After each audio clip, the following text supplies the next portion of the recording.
Kisah keluarga Nabi. Sofia binti Huyai ketika Sofia menjadi keluarga Nabi. Rasulullah Shallallahu Alaihi Wasallam adalah sosok yang penuh kasih sayang dan rendah hati. Sungguh indah perangainya.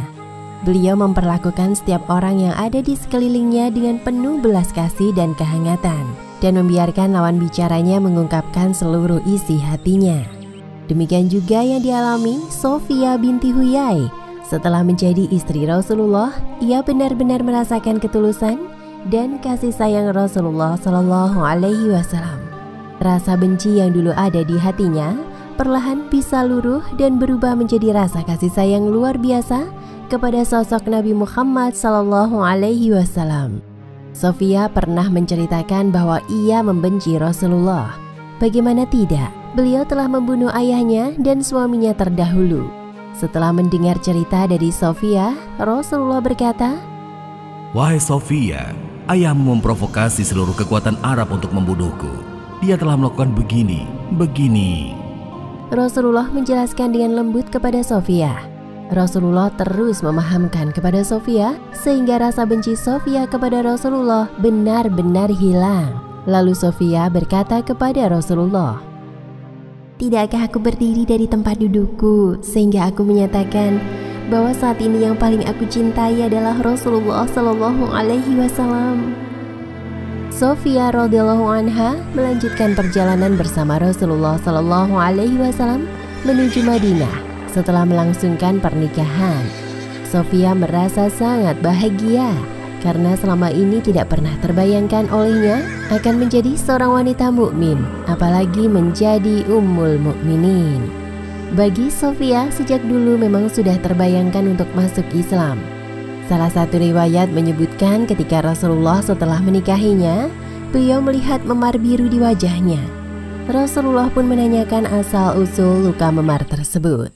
"Wahai Sofia, kenapa di sekitar matamu ada lebam seperti ini?"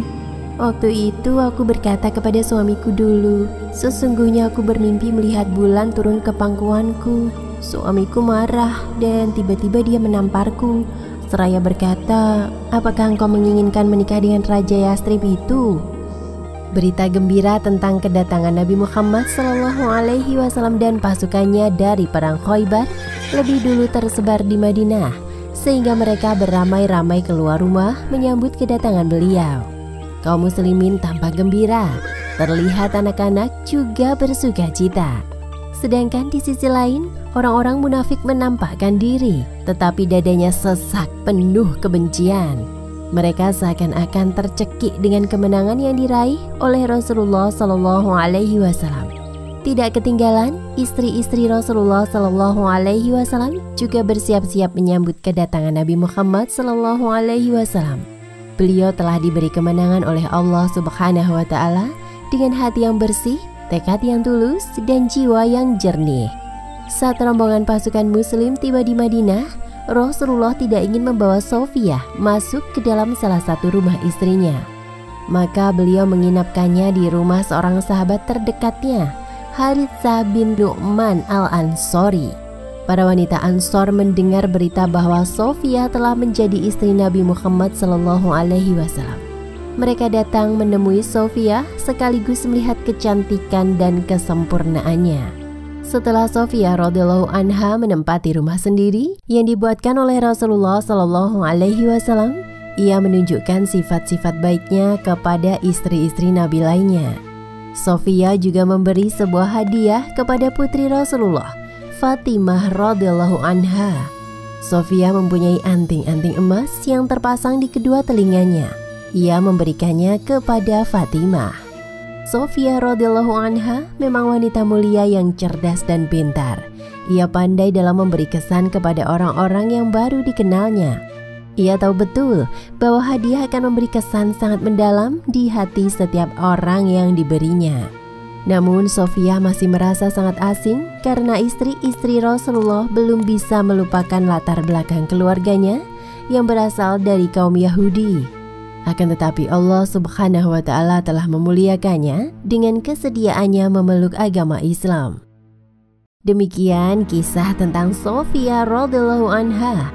Hikmah yang bisa diambil dari kisah tadi antara lain: pertama, Rasulullah Shallallahu Alaihi Wasallam memberikan teladan yang baik. Beliau menunjukkan rasa belas kasih dan rendah hati kepada sesama, seperti bersedia mendengarkan lawan bicaranya dan menghargainya. Beliau mampu meluruhkan kebencian menjadi kasih sayang karena perangainya yang indah. Kedua, saling berbagi hadiah dapat meningkatkan rasa sayang antar sesama, seperti yang dilakukan Sofia binti Huyai kepada Fatimah dan istri-istri Rasulullah Shallallahu Alaihi Wasallam lainnya. Wallahu a'lam bishawab.